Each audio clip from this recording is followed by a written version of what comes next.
everyone, welcome back to my channel. This is Krisan and today we're going to be talking about another K-culture topic. But if you're new to my channel, hi, I'm Krisan. I do a lot of these K-culture content, reaction videos, styling videos, art videos, and so much more coming in the future, so you can check it out by subscribing down below or clicking those videos up in the cards there. So today's topic is something very interesting for me because I am in the process of learning the language. So if you're learning a new language or you're learning Korean right now, this is a good video for you to maybe watch and learn some tips. So today's video, tips and tricks to learning Korean. I tried learning Korean through the books that I saw in the bookstore, you know, those little thin books that you learn. I got a little older, like I tried watching dramas. I couldn't really learn just by watching. I kind of picked up some of the language cues, so I'm able to understand, but I couldn't really put words together. I couldn't read yet. And it wasn't until I was a trainee in a company that we had to learn Korean. So we did have some classes where we had to learn Korean. So you can check out my video here about my life as a trainee. We did have someone who taught us Korean for a while. I couldn't write, I couldn't really put together words or sentences. So that's where I started learning, and after I left the company I kind of stopped, but I still watched, you know, K-variety shows and stuff. So I didn't give up hope. It wasn't until the pandemic that I realized I had to, you know, put a little more effort into learning this language if I really wanted to. There were two reasons why I wanted to. Was one, because it's part of my bucket list, because I really want to, you know, actually learn the language and speak it in a conversational way. Two, because I want to be able to watch dramas and shows without the subtitles. Also, because I am going to study in Korea in the future, I want to be able to talk to people and understand what's going on, right? The first way I learned Korean was by taking a free course or courses online. There are so many, especially now in the pandemic. There's so many that you can check out. I took the one from Coursera. I took the one from Coursera. I'll put the link in the description. I took that one. It was super helpful, especially because I had to learn the alphabet, so HANGUL. I had to learn how to write each of the letters and learn which one was which, and that was the easiest thing to learn, the alphabet first, because that way you'll be able to read, and once you can read, everything will just follow. And another one is by using apps, so applications. Before, when I was a trainee, I did use Duolingo. I used Duolingo because I really wanted to be able to learn it fast, like in between training times. Like I would be like on the app, like learning how to like put the letters together and stuff. The second tip is by watching variety shows. I say variety shows more because they have a lot of more conversational lines. So like it's like when you learn a language, you will learn it in its most perfect form.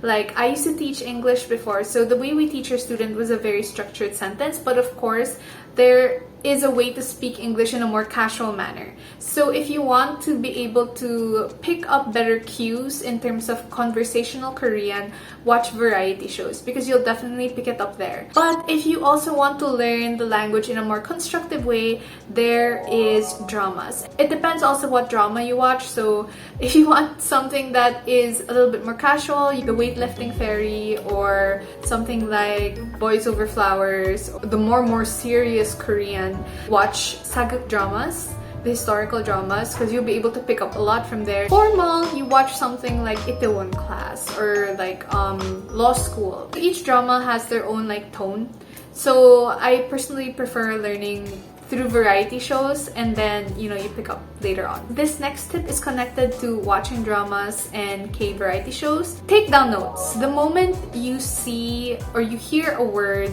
that you want to remember, you take down notes right away. Or what I do is I pause the video and then I read the word, because I can already read the alphabet. I read the word and I remember it and I associate the word with what I'm seeing. But of course I have to write it down just in case I want to go back to it, see that word or that phrase. Next tip, to learn HANGUL. Learning HANGUL is so important because once you know the alphabet, once you know the letters, you'll be able to read the subtitles. I know I said that I wanted to learn Korean so I don't have to read the subtitles, but there is sense in this. That goes to my next tip: variety shows or watch dramas. You can turn on subtitles, or in variety shows or vlogs of your favorite idols, they will have subtitles, and from there, that's where you see the construction of the sentence, or you see a certain word that pops up. Like for example, it's something like 심심해 or pi쳤어. Like, you see these words and then you hear it and then you see how it's written. So in a way, you're kind of learning how to do spelling, and at the same time, you're associating the word to the meaning. Yeah, I'm getting a little bit technical here, but it's a great way to learn like sentences or phrases. Music.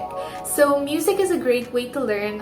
One of my friend who taught me Korean told me one of the best ways to learn is to listen to children's nursery rhymes, because most of these words are very easy to learn and they come with a tune. So when you listen to it, you know what they're talking about, you know the story, and of course eventually you're gonna learn the words. So one of the songs that she had me learn was the San Toki Tokiya. So that's like mountain rabbit. San is mountain and Toki is rabbit. So San Toki Tokiya. So mountain rabbit, something like that. It's the same way children learn. So don't be afraid of that. Nursery rhymes really help. But if you're someone who is more into K-pop or K-music, one of the best ways with K-pop music or Korean music is by going through translated lyrics. Why? Part 1, you'll be able to learn more about the song. A lot of Korean composers, when they write music, it's very easy to digest, or there's a lot of meaning to it.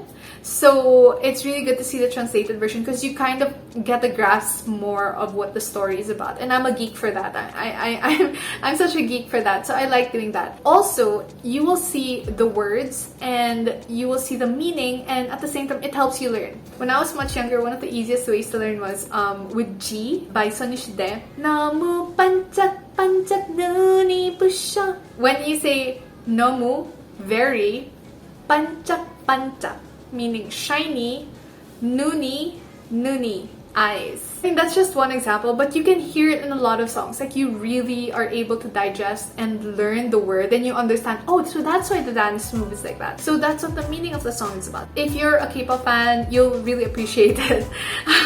And it's also a great way, to learn some more vocabulary.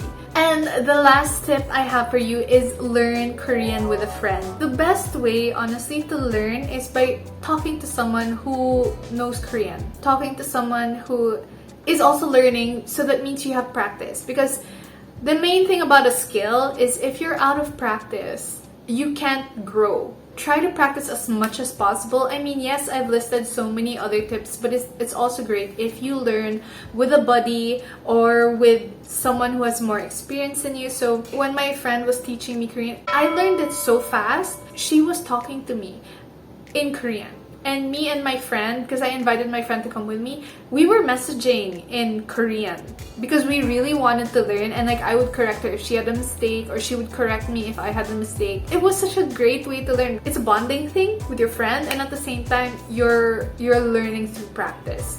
What my friend did say, when foreign trainees who come to Korea, how they learn is, one, they do take normal classes in Korean, but they also converse a lot in Korean. Like, people talk to them in Korean, so they have no choice but to learn. I still believe conversational learning is still the best. And if you don't have a friend, there are a lot of apps out there that will help you learn. Do be careful of the people there, because, it gets a little shady at some point, but if you're there for the sole purpose of learning, then it is a great way to learn and pick up a new language. I hope you guys learned something, and I hope it helped you out, because some of these tips I'm still using up to this day while I'm learning the language, so that when I go to Korea and I bring you guys with me via my vlogs and my live streams, we'll be able to experience it together in such a way that I'll be able to understand the language and where I am going, and I will not get lost. If there are more tips that I totally missed out and I wasn't able to mention it, please comment it down below. Mention more tips, because who knows, it's going to help me, it's going to help someone else who is learning a language, and I'm sure that tip will go a long way. Give this a thumbs up, subscribe, and click that bell for notifications so that you are updated on my videos. So that is it for today. Thank you so much for hanging out with me, and I will see you next time.